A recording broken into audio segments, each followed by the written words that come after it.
Hi, this is Aditi Rana. This is Chapter 2 Nutrition in Animals from Science NCERT Class 7. So let's begin.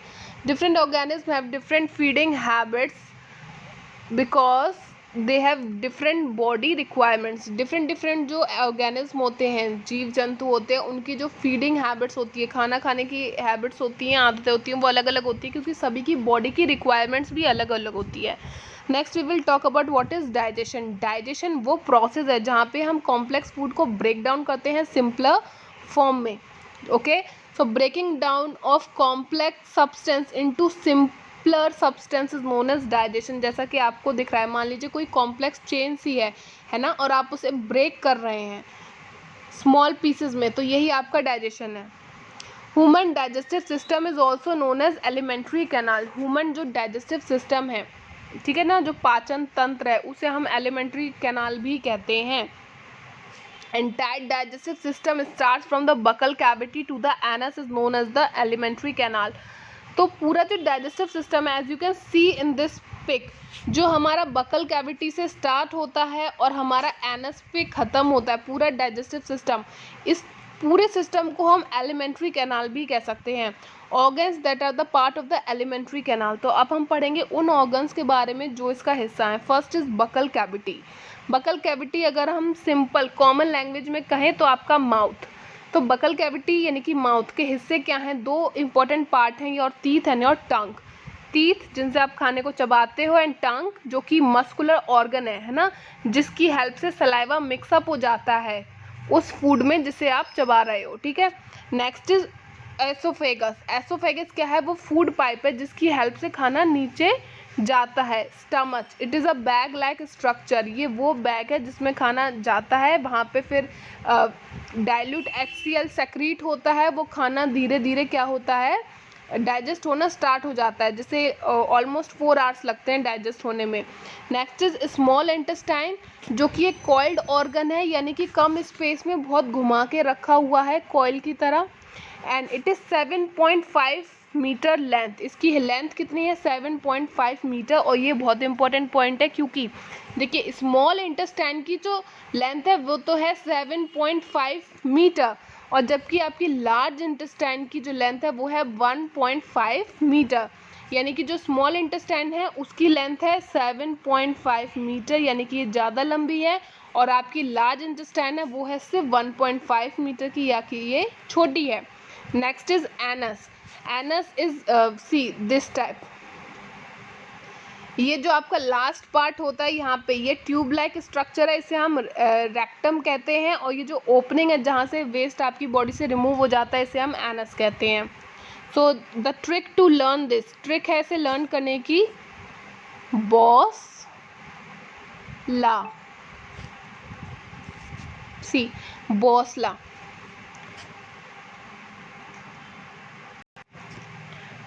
इस trick को देखेंगे, boss La.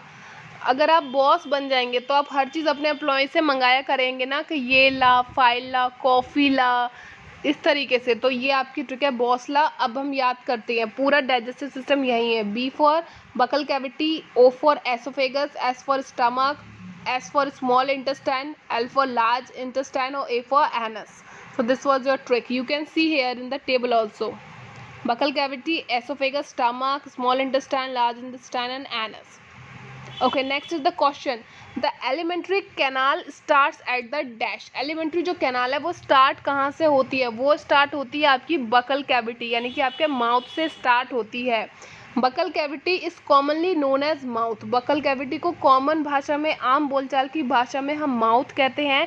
And it is the beginning of the digestive system, और यहाँ से ही digestive system की शुरुआत होती है. It consist of the tongue and the teeth. इसके दो पार्ट्स होते हैं, टंग यानी कि जीभ, और टीथ यानी कि दांत. Teeth breaks down food into small pieces and mix it well with saliva. Teeth का काम क्या है? कि खाने को छोटे छोटे पार्टिकल्स में कट करना. And now you can see the pick of the tongue. Tongue जो हमारी है, tongues help in mixing of saliva with food and help in swallowing. Tongue का काम है सलाइवा को खाने के साथ अच्छे से मिक्सअप करना और हमें खाने को लीलने में, यानी कि आगे फूड पाइप तक पहुंचाने में हेल्प करना।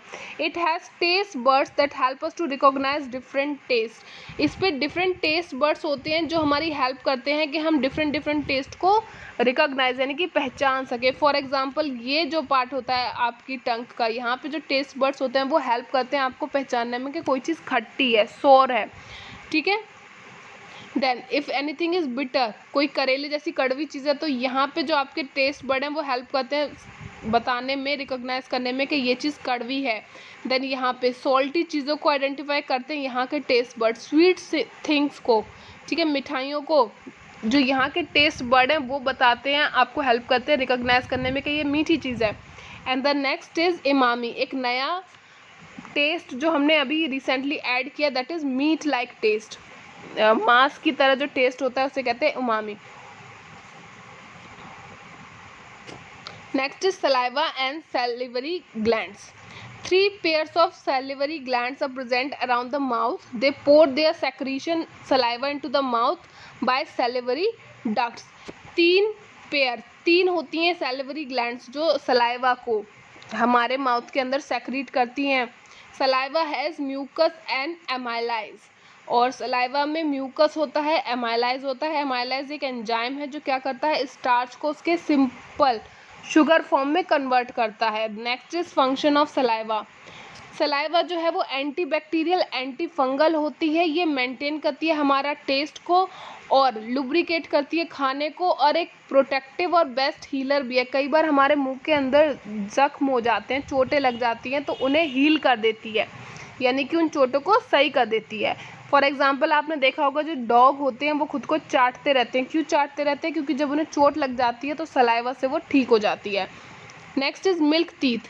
दे are 20 in numbers, grow during infancy and they fall off 6 to 8 years.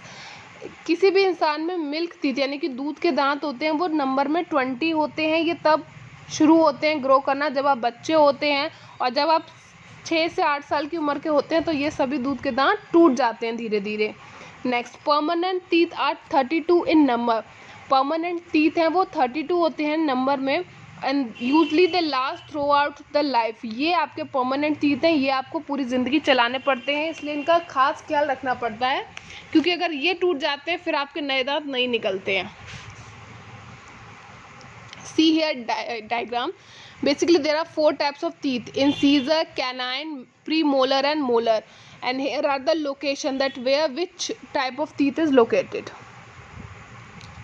Incisor की बात करें तो ये शार्प होते हैं कटिंग और होल्डिंग के लिए, फूड को कट करने के लिए और होल्ड करने के लिए इनका यूज़ होता है इंसीजर का। कैनाइन यूज़ होते हैं, they are strong and pointed for tearing food, food को फाड़ने के लिए, है ना, स्ट्रॉन्ग होते हैं ये और पॉइंटेड होते हैं। इनमें ऊपर नोक सी होती है, पॉइंटेड होते हैं, और ये खाने को फाड़ने के लिए इस्तेमाल होते हैं। Premolar are used for grinding food. जो प्री मोलर होते हैं वो फूड को ग्राइंड करते हैं, पीसते हैं। Next is molar, they are broad and flat and used for crushing and grinding. Molar जो होते हैं वो चौड़े होते हैं, चपटे होते हैं, और इनका इस्तेमाल किया जाता है फूड को बिल्कुल कुचलने के लिए और उसे पीसने के लिए। सो सी दिस इमेज अगेन। जो इंसीजर है ये आपके फ्रंट में होते हैं बिल्कुल, उसके बाद canine, then premolar and last में आपके molar. So these are the types of teeth you are having. Next you can see this image. ये देखिए फूड है, food, and this is going through oesophagus. Oesophagus से नीचे जा रहा है, कहाँ जा रहा है? स्टमक में जा रहा है। Oesophagus, it is food pipe. Oesophagus को फूड पाइप भी कहते हैं। ये एक मस्कुलर ट्यूब होती है, यानी कि एक ऐसी ट्यूब जो मसल्स की बनी हुई होती है। इसकी लेंथ होती है 25 सेंटीमीटर, यानी कि ये 25 सेंटीमीटर लंबी होती है, with a opening at each and, यानी कि जैसे एक स्ट्रॉ होता है, जैसे एक पाइप होता है, उसी टाइप से इसके दोनों तरफ ओपनिंग होती है। जो ऊपर की ओपनिंग होती है वहाँ से तो ये फूड कलेक्ट करती है बकल कैविटी, यानी कि माउथ से जो भी हम खाना खाते हैं वो ऊपर की ओपनिंग से होता हुआ नीचे आता है इस फूड पाइप के ज़रिए। और जो इसकी दूसरी ओपनिंग है वो कहाँ पे खुलती है? वो खुलती है स्टमक में, यानी कि एसोफेगस वो फूड पाइप है जो बकल कैविटी से फूड को कलेक्ट करता है और स्टमक तक पहुँचाता है। What is its function? इसके फंक्शन क्या है, इसके कार्य क्या है? Function is to carry food and fluid from the buccal cavity into the stomach. इसका काम बस इतना है कि खाने को और पानी को, फूड को और फ्लूइड को माउथ से कलेक्ट करके पेट तक पहुंचाना। नेक्स्ट बात करेंगे stomach. A thick muscular bag like structure take food from the food pipe and open into the small intestine towards the other opening. अब बात करते हैं स्टमक की यानी कि पेट की। ये एक मस्कुलर बैग है यानी कि एक ऐसा बैग है जो मसल से बना हुआ है और ये कॉन्ट्रैक्ट करता है और एक्सपेंड करता है, यानी कि सिकुड़ भी सकता है और फैल भी सकता है। जब आप ओवर ईटिंग करते हैं तो आप देखते हैं ना कि आपका पेट कैसे बाहर से निकल आता है। Take food from the food pipe. Oesophagus से जो खाना आता है वो कहाँ एंटर करता है? स्टमक में एंटर करता है। उसके बाद स्टमक उस पर वर्क करता है और फिर उसे स्मॉल इंटेस्टाइन तक पहुँचा देता है। Okay, the inner lining of the stomach produce mucus, HCl and other digestive juices. जो इनसाइड लाइन होती है, जैसे कि आपको यहाँ पे एक स्टमक का पिक दिख रहा है, तो जो इनसाइड लाइनिंग होती है ना, यहाँ पे 3 फंक्शन होते हैं। एक तो HCl प्रोड्यूस होता है, that is hydrochloric acid, digestive juices secrete होते हैं और यहाँ पे म्यूकस प्रोड्यूस होता है। अब उनके वर्क देखते हैं। HCl activate digestive juices. HCl क्यों प्रोड्यूस होता है? इसलिए प्रोड्यूस होता है कि जो डाइजेस्टिव जूसेस है वो अपना काम कर सके। HCl की प्रेजेंस में, यानी कि जब एसिडिक एटमॉस्फेयर होगा तभी वो एक्टिव होते हैं डाइजेस्टिव जूसेस और वो अपना काम कर पाते हैं, इसलिए HCl सेक्रीट होता है। दूसरा वर्क क्या है? ये किल करता है जर्म्स को, जो हमारे लिए डेंजरस जर्म्स होते हैं इनसाइड, उन्हें ये किल करता है HCl। नेक्स्ट जो सेक्रीशन होता है वो होता है डाइजेस्टिव जूसेस का होता है हमारे स्टमक में। वो हेल्प करता है प्रोटीन के डाइजेशन में, यानी कि जो स्टमक में आपके डाइजेस्टिव जूसेस होते हैं वो प्रोटीन डाइजेशन में आपकी हेल्प करते हैं। And the third is mucus. Mucus का क्या रोल होता है? It protect stomach from acid, क्योंकि हमने पढ़ा कि HCl एसिड है और ये डाइजेशन में हेल्प करता है। ठीक है, तो म्यूकस का काम क्या है कि सी दिस इमेज, म्यूकस इसलिए प्रेजेंट है इस वॉल पर, म्यूकस इसलिए प्रेजेंट है ताकि जो हमारा पेट है वो डैमेज ना हो एसिड से, ऐसा ना हो कि हमें घाव हो जाए, इसलिए ये प्रोटेक्ट करता है हमें। Mucus lining on the stomach will protect it from the HCl। जो म्यूकस की लाइनिंग होती है पेट के अंदर वो उसे प्रोटेक्ट करती है HCl से, जो कि एक एसिड है। Next, after stomach the food move to the small intestine. जब स्टमक ये तीनों वर्क कर लेता है, HCl के अंदर डाइजेस्टिव एंजाइम वर्क करते हैं, प्रोटीन को कॉम्प्लेक्स फॉर्म से सिंपल फॉर्म में अमीनो एसिड में कन्वर्ट कर लेते हैं। ओके, तो उसके बाद वो फूड कहाँ जाता है? वो आपका मूव करता है स्मॉल इंटेस्टाइन में मूव करता है। See, digestion is completed here. It is very important. Digestion हमारा कहाँ पे कंप्लीट होता है? स्मॉल इंटेस्टाइन में हमारा डाइजेशन कंप्लीट होता है। Small intestine is a highly coiled organ of 7.5 metre length. इसे स्मॉल इंटेस्टाइन क्यों कहा गया है जबकि इसकी लेंथ तो कितनी है? 7.5 मीटर है, यानी कि काफ़ी लेंथ है। फिर भी इसे स्मॉल इंटेस्टाइन क्यों कहा गया है जबकि जो लार्ज इंटेस्टाइन है उसकी लेंथ तो 1.5 मीटर है, यानी लेंथ तो उसकी छोटी है, फिर उसे लार्ज क्यों कहा गया है? इसकी लेंथ ज़्यादा है, फिर इसे स्मॉल क्यों कहा गया है? क्योंकि देखिए ये लंबी तो है लेकिन जो इसका डायमीटर है वो बहुत ही कम है, इसलिए इसे स्मॉल कहा गया है। ये हाईली कॉइल्ड ऑर्गन है, यानी कि बहुत कम जगह में रखा है। एक बड़ी सी चीज़ को कम जगह में रखोगे तो वो कैसे होगी? बिल्कुल कॉइल की तरह, इस तरह से कॉइल्ड शेप में रखी हुई है। एंड्स प्रोडक्ट्स ऑफ डाइजेशन, यहाँ पे डाइजेशन कंप्लीट होता है। तो बेसिकली क्या होता है? डाइजेशन का मतलब है कॉम्प्लेक्स फॉर्म को फूड की सिंपलर फॉर्म में कन्वर्ट करना। तो यहाँ पे जो कार्बोहाइड्रेट है वो कन्वर्ट हो जाता है ग्लूकोज में, जो प्रोटीन्स है वो कन्वर्ट हो जाता है अमीनो एसिड में, और जो फैट्स हैं वो फैटी एसिड में कन्वर्ट हो जाते हैं।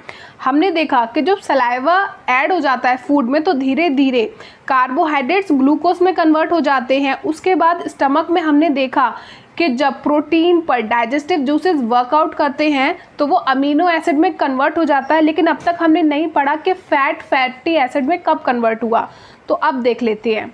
Liver is the largest gland in the body. हमारी बॉडी की सबसे बड़ी जो ग्लैंड है वो है liver. Gall bladder present under the liver store bile juice which is secreted by the liver. जो लिवर है उसमें से बाइल जूस प्रोड्यूस होता है, लेकिन उसे स्टोर करके कौन रहता है? गॉल ब्लैडर उसे स्टोर करके रखता है, जो लिवर के बिल्कुल नीचे होता है। Bile juice play important role in the digestion of fat, और जो फैट होता है उसके डाइजेशन में बाइल जूस बहुत इंपॉर्टेंट रोल प्ले करता है, और बाइल जूस हमारा सेक्रेट होता है by liver and which is the largest gland in the body.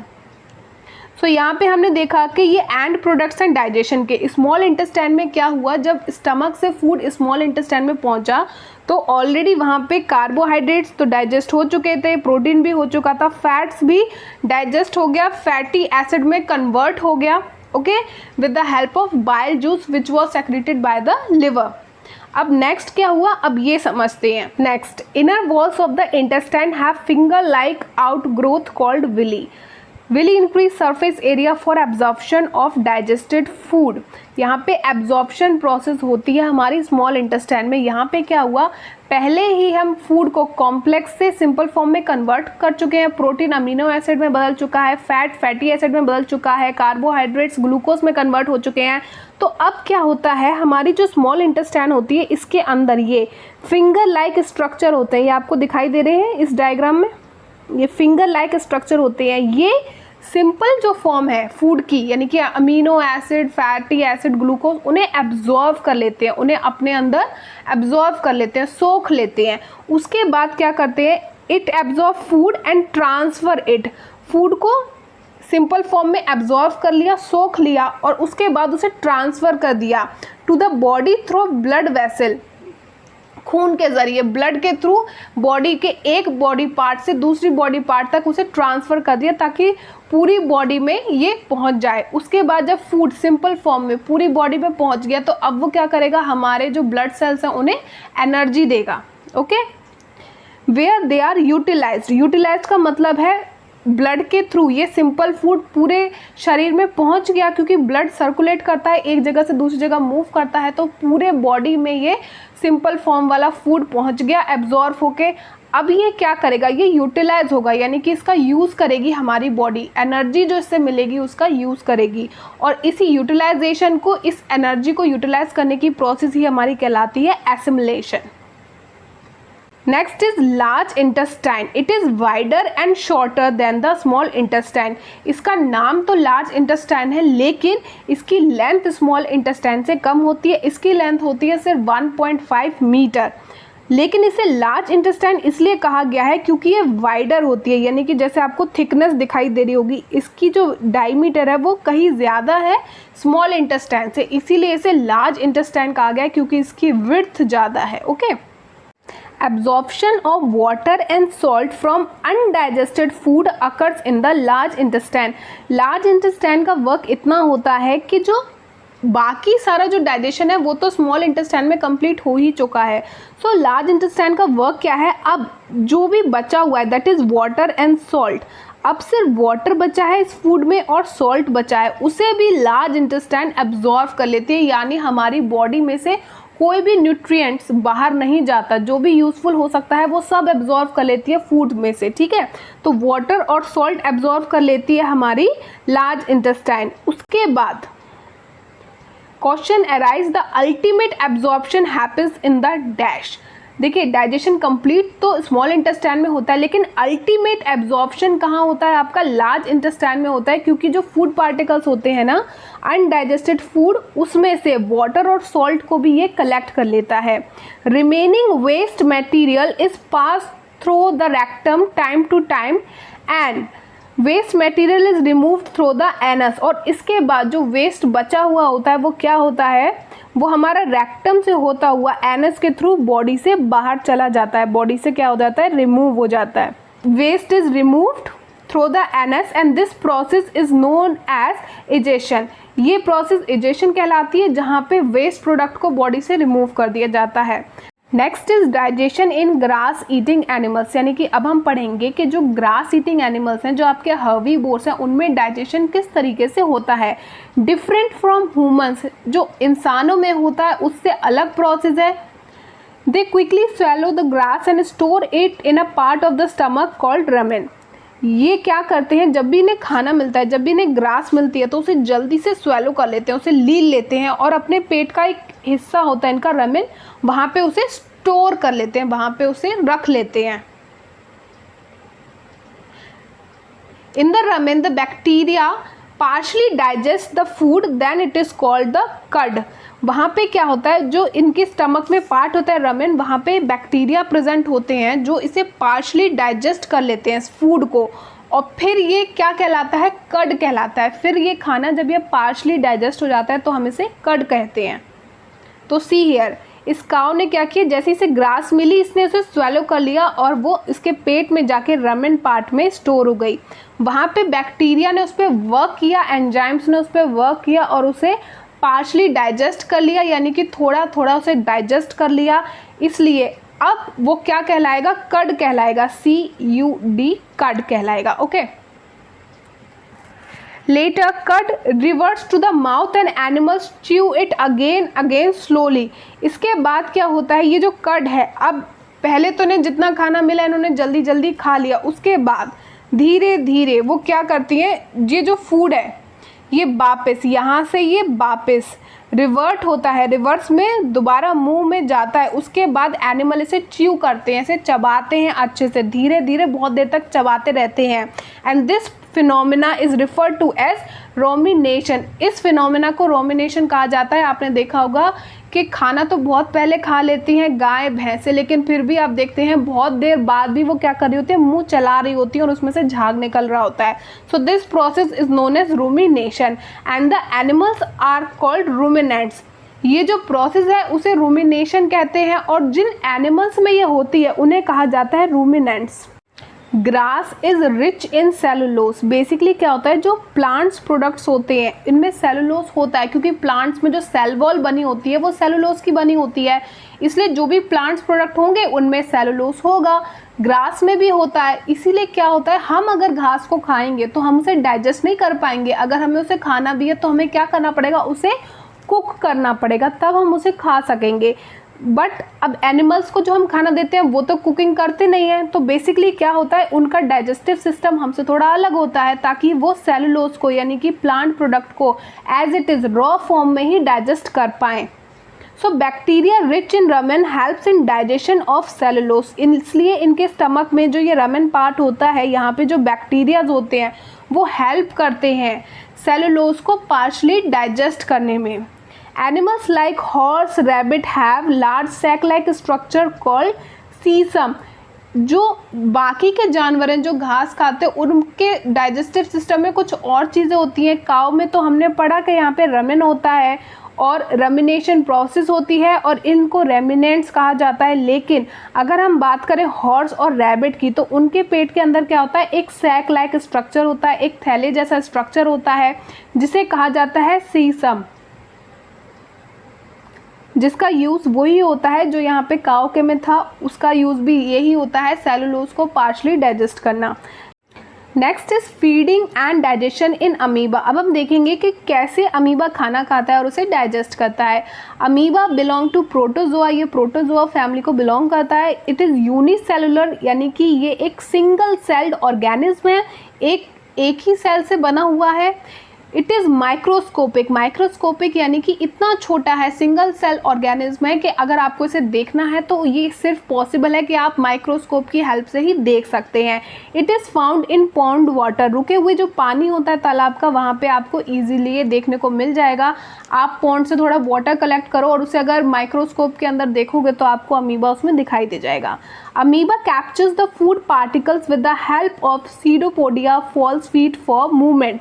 Amoeba खाने को कैप्चर कैसे करता है, हमारे अंदर तो बहुत सारे सेल हैं, मूवमेंट के लिए हमें लिम्स दे रखे हैं, हमारे हाथ पैर दे रखे हैं, डाइजेशन के लिए बहुत सारे अदर ऑर्गन्स हमें दे रखे हैं, क्योंकि हम मल्टी सेलुलर हैं, हमारे अंदर बहुत सारे सेल हैं। लेकिन इस बेचारे पर तो एक ही सेल है, तो ये अपने कामों को कैसे करता होगा।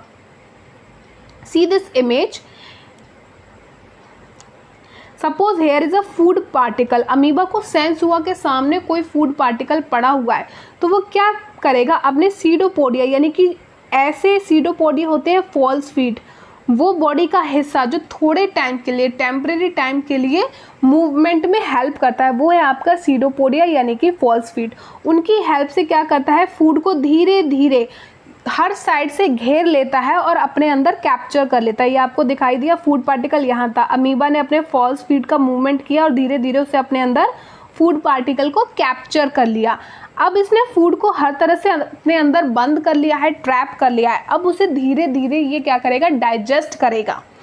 डाइजेस्टिव जूसेस उस पर वर्क करेंगे और धीरे धीरे वो फूड है वो डाइजेस्ट हो जाएगा। जैसे जैसे फूड डाइजेस्ट होगा, सारे न्यूट्रिएंट्स ये उसके कलेक्ट कर लेगा। अब वो खाना है जो अनडाइजेस्टेड खाना है या जो वेस्ट मटेरियल है, उसे ही अपनी बॉडी से रिमूव कर देगा। सी, ये रिमूव हो रहा है, बॉडी से बाहर जा रहा है। Okay, so it captures the food particle with the help of pseudopodia false feet that are used for temporary movement. After that, this process is known as phagocytosis. इस process को phagocytosis कहा जाता है। When it senses food, it pushes out pseudopodia around the food particle and engulfs it, and the food became trapped in the food vacuole. जब भी इसे ऐसा feel होता है कि सामने खाना है, जब ये फूड को सेंस करता है तो ये अपने सीडोपोडिया से मूव करता है और फूड पार्टिकल को हर तरफ से घेर लेता है, उसे अपने अंदर ले लेता है और उस फूड पार्टिकल को फूड वैक्यूल में ट्रैप कर लेता है। धीरे धीरे उसे डाइजेस्ट कर देता है और वेस्ट मटेरियल को अपने बॉडी से बाहर निकाल देता है। फूड वैक्यूल होते हैं, ये क्या करते हैं, डाइजेशन करते हैं फूड का अमीबा के अंदर।